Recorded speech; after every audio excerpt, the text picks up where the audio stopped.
안녕하세요, 오신만입니다. 저는 지금 밥 먹으러 신세계 백화점으로 갑니다. 난 어설픈 돈으로 어설픈 밥을 먹는데 돈 쓸 바엔 대충 먹던가 굶던가 아니면 제대로 된 한 끼를 먹자라는 신념을 갖고 있어요. 보통 사람들은 시장에 인심도 넉넉하고 물가가 쌀 거라 생각해요. 맞아요, 싼 밥집도 있어요. 5,000원짜리 된장찌개, 6,000원짜리 닭곰탕, 6,000원짜리 순댓국, 6,000원짜리 비빔밥, 냉면, 딱 저것만 쌉니다. 저런 거 외엔 보통 다른 메뉴들은 8, 9천 원 해요. 그리고 솔직히 그렇게 먹을 게 많다고 생각하지 않아요. 시설도 낙후돼서 전 시장에서 밥을 잘 안 사 먹어요.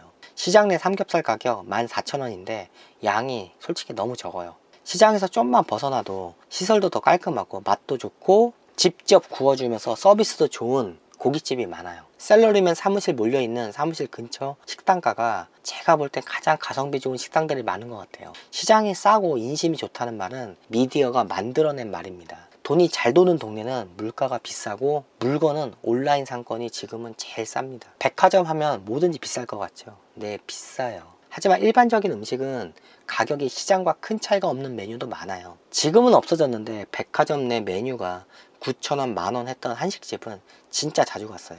백화점 일반 식당과 같은 메뉴여도 2, 3,000원 비싸긴 한데 일단 맛이 보장되고요. 그리고 서비스가 좋고 좀 대접받는 느낌이 있어요.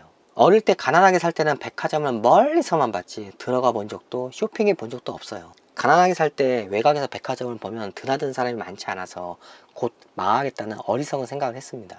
차로 주차장으로 들어간다는 생각을 안 하고요. 모든 사람들이 나처럼 걸어서 다닌다고 생각할 때예요. 지금 코로나로 다들 힘들다 하는데 백화점은 보시다시피 차가 줄지어 있어요. 안에도 사람이 많을 겁니다. 겉에서 보면 이렇게 백화점 안에 들어간 사람이 없어 보이잖아요. 대부분의 사람은 깊이 들어가 보지 않고요. 자신의 관점에서 세상을 바라봅니다. 그래서 가난한 사람은 부자를 미디어를 통해 왜곡해서 보고요. 부자는 가난한 사람을 이해를 못합니다. 자영업을 하고 돈을 만지면서 백화점을 처음 들어갔을 때 내 심정은 나도 백화점에서 물건을 살 수 있다는 생각에 약간 신분 상승한 느낌이었고요. 밖에서 보는 것과 다르게 백화점 안에 사람이 많아 놀랐어요. 그리고 일반 메뉴 음식 가격이 그렇게 비싸지 않았어요. 과거엔 백화점이나 고급 식당을 보면서 내가 들어가지 못하는 성역처럼 느꼈는데 당시 왜 그렇게 쫄았는지 모르겠어요. 20대의 친구들과 밖에서 밥 사 먹으려고 하면 허름한 또는 굉장히 익숙한 인테리어가 된 식당만 찾아다녔어요. 좋아 보이고 세련된 인테리어의 식당은 왠지 비싸고 양이 적을 것 같은 생각에 잘 안 들어갔습니다. 그래서 늘 내 돈 주고 맛없는 그저 그런 음식만 사 먹었어요. 자영업을 시작한 후 가장 즐거웠던 점이 매일 매 끼니를 맛있는 음식을 먹었습니다. 특별한 날에나 먹을 수 있었던 음식을 늘 먹었죠. 이렇게 이야기하면 진짜 가난하게 산 티가 팍 나죠. 네, 맞아요. 가난하게 살았어요. 내 주변에 자신이 가난하다고 생각하는 사람이 좀 있는데 내가 볼 땐 그 사람들 가난하지 않아요. 진짜 가난한 사람들은 진짜 끼니를 걱정합니다. 과거엔 가난한 사람들이 진짜 많았어요. 한 달에 100만 원, 그 돈을 못 버는 사람이 은근히 많았죠. 가난한 사람들이 인간관계를 안 맺고 돌아다니지 않으니까 우리 눈에 안 보여서 그래요. 내가 오래전부터 알고 지낸 사람 중에 택시 탈 여유가 없는 사람도 있고요. 아직도 여권이 없는 사람도 있어요. 사업 시작 후에 사장들과 호영호재하면서 만난 음식을 매일 먹는 삶이 그때는 너무 행복했어요. 덕분에 26살 6개월 사이에 25kg가 쪘습니다. 사업 시작 후 사장을 만나면서 다양한 음식을 먹으면서 밥을 누군가와 같이 먹는다는 게 굉장히 중요한 의식이라는 걸 깨달았고요. 어떤 음식을 먹고 밥을 누가 사는지 그 지갑에서 나오는 돈이 곧 그 사람의 인격임을 알았어요. 알바를 할 때나 사업을 할 때나 밥으로 쪼잔하게 구는 사람과 엮이면 진짜 피곤했어요. 밥값 아끼는 인간들과 엮였을 때 진짜 자신은 10원도 손해 안 보려는 마인드 때문에 내가 그 손해를 감수해야만 했죠. 내 개인적인 생각인데 전 먹는데 인색한 사람을 아주 싫어합니다. 내가 본 최고의 사람은 자신한테는 인색하게 구는데 자신이 좋아하는 사람과 맛있는 걸 먹는데 돈 안 아끼는 사람이 정말 최고의 사람이었어요. 그리고 여자와 썸 타는 과정에서도 밥은 굉장히 중요해요. 마음에 있는 여성과 같이 밥을 먹을 때 들었던 생각이 이젠 거의 다 넘어왔다 라는 생각이 들었어요. 상대 여성도 외모가 그저 그런 남자와 밥을 먹는다는 건 자, 이제 너란 남자한테 호감이 생겼으니까 너란 사람이 어떤 사람인지 내게 보여줘. 지금은 호감만 있는 거야. 알겠지? 라는 느낌.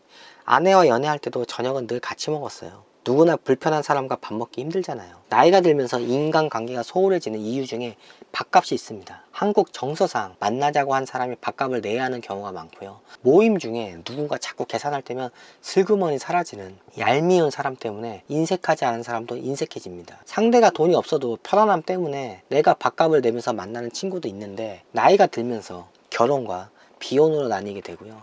가족을 돌봐야 하는 사람은 시간적으로나 경제적으로 여유가 안 생겨서 친구를 만나는 게 쉽지 않아요. 그리고 비혼 친구들도 나이가 들면서 같이 공유하는 취미가 없으면요, 우정만으로 만나기엔 점점 만남의 간격이 길어집니다. 내 개인적인 경험과 생각인데, 내 오랜 인연 중 하류 인생을 벗어나지 못한 사람들 중 우정이나 일적으로 만나면 늘 먹는 게 순댓국, 해장국, 설렁탕, 분식, 돈가스, 닭갈비, 좀 특별한 거 먹는다는 게 갈비탕, 삼겹살을 벗어나지 못하는 사람들이 있어요. 두세 달에 한 번 보는데도 매번 저런 것만 먹어요. 솔직히 삼겹살도 잘 안 먹어요. 남자 3명이서 제대로 먹으면 7에서 10만원 사이 나오는데 밥값 2, 3만원 내는 걸 부담스러워하는 사람들이 있고요.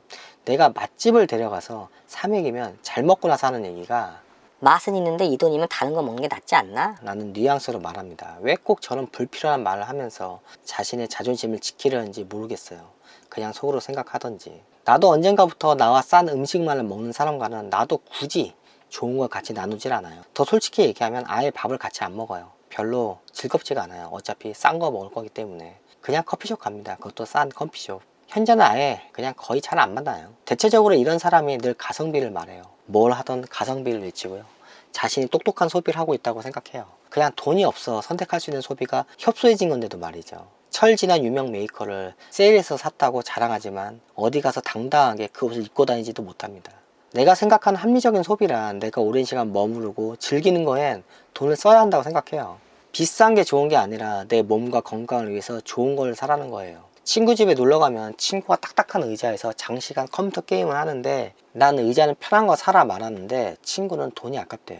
제 컴퓨터 의자는 좋은 겁니다. 오래 앉아 작업하기 때문에 편한 거 샀어요. 전 제 몸에 직접적인 영향을 주는 물건은 무조건 좋은 거 사요. 침대, 의자, 모니터, 이어폰, 베개, 이불 등등. 나도 소시적 연어, 한우, 방어, 참치, 양고기 등을 처음 먹을 때 처음 먹는 거라 맛을 잘 몰랐고요. 먹어봐야 예식장 뷔페에서 먹어본지라 저런 걸 왜 사 먹나 싶었어요. 특히 1인분에 4만원 하는 한우는 가격을 떠나서 4조각, 6조각 나오는 양에 어이가 없었어요. 전문 음식점이나 호텔 뷔페, 한우 전문점에서 음식을 먹어본 후에 왜 내가 성공을 하고 돈을 벌어야 하는지 그 이유를 알았습니다. 좋은 음식을 먹으면서 좋은 사람들과 어울리면서 배운 건, 이들이 돈을 버는 궁극적인 목적이 이런 질 좋은 삶을 유지하기 위함이에요. 전 누군가 나한테 특별한 음식을 사주면 진짜 오도방정을 떨면서 먹었어요. 그 모습이 유쾌해서 나한테 자주 밥을 사준 사람도 있었고요. 좋은 걸 먹을 때 내 생각이 난다는 사람도 있었죠. 단순히 비싸고 맛난 음식을 얻어먹는다는 내 거지근성 때문에 밥 얻어먹는 게 좋은 게 아니라 그 사람이 날 대접하고 싶어하는 그 마음입니다. 여러분, 그저 그런 사람과 밥 먹을 때 좋은데 안 가잖아요. 매일 자주 종종 보는 사이가 아닌 나와 밥을 먹는데 늘 그저 그런 데를 간다? 난 그 사람한테 그저 그런 사람일 수도 있어요. 물론 몇 번 만나다 보면 다른 부분에서도 이 사람이 날 생각하는 마음 씀씀이를 알겠죠. 굳이 수치로 표현하자면 내가 10,000원짜리 마음으로 소비를 하고 남한테도 그 정도만 베풀면 나도 그 정도 대접만 받고요. 내 주변에도 8,000원에서 15,000원 정도의 사람들만 모입니다. 잘해야 2만원 정도의 사람을 만나겠죠. 내가 좋은 데를 가봐야 그게 왜 좋은지 알아요. 내가 고생만 하다가 돈이 생기면 좋은 거 먹고 즐기면서 살 것 같죠? 절대 그렇게 못합니다. 그리고 좋은 사람의 좋은 장소를 많이 알고 있으면 삶을 즐기는 멋진 사람으로 보여요. 난 무조건 아끼면서 살아야 된다라고 생각하지 않아요. 자, 살면서 내가 한 번이라도 좋은 대접을 받아봤는지 한번 잘 생각해 보세요. 아시겠죠? 자, 그럼 영상을 마치겠습니다. 안녕히 계세요. 꼭 비싸고 좋은 걸 먹고 대접해야 발전적인 인간관계를 맺는다는 편협한 소리처럼 들릴 수도 있는데, 경제적 여건이 받쳐주지 않아서 손님이나 지인한테 마음과는 다르게 좋은 접대를 하지 못하는 사람도 있어요. 먹는 것에 크게 의미를 두지 않는 사람도 있고요. 내 주변에도 그런 사람이 있죠. 일적으로 만난 사이 처음부터 굳이 좋은 곳에 가서 식사할 일도 없고요. 사회에서 만난 사람과 일적인 거 빼고 취미 이런 공감대가 없는데 만나면 할 게 뭐 있겠어요. 술 먹고 밥 먹는 거지. 비슷한 장소에서 만나 늘 먹던 거 먹고 늘 하는 이야기 하면 그 사람과 만남이 재밌을까요? 반면 수입이 크지 않아도 자기가 가진 자원 안에서 새로운 걸 시도하고 같은 가격을 지불하면서도 남보다 더 좋은 곳을 알고요. 좋은 서비스를 받으면서 사는 사람이 있어요. 수많은 사람을 보면서 느낀 건 내 일상에서도 뭔가 좋은 것을 찾고 새로운 걸 시도하는 사람이 나중에 보면 더 잘 살고 있고요. 같이 있어도 유쾌하고 즐거워요. 좋은 사람들과 좋은 장소에서 좋은 음식을 먹는다는 건 모임의 위상을 높여주고요. 모임에서 만난 사람을 통해 정보, 교류 이런 걸 떠나서 잘난 사람을 보면서 그의 삶의 철학을 듣고 엄청난 자극을 받아요. 일반적인 장소에서도 좋은 사람과 좋은 말을 들을 수 있는데 확률적으로 밥값 10만원 낼 수 있는 사람이 성공할 사람일 확률이 더 높아요. 내가 얘기하고 싶은 건 비싼 밥이 아니라 늘 먹던 것만 먹고 늘 만나는 사람만 만나고 늘 가는 곳만 가면서 그 시선으로 세상을 이해하려고 하고 나이가 들면서 자신의 나이에 비례해서 자신이 많이 알고 있다는 그 마음입니다. 아시겠죠?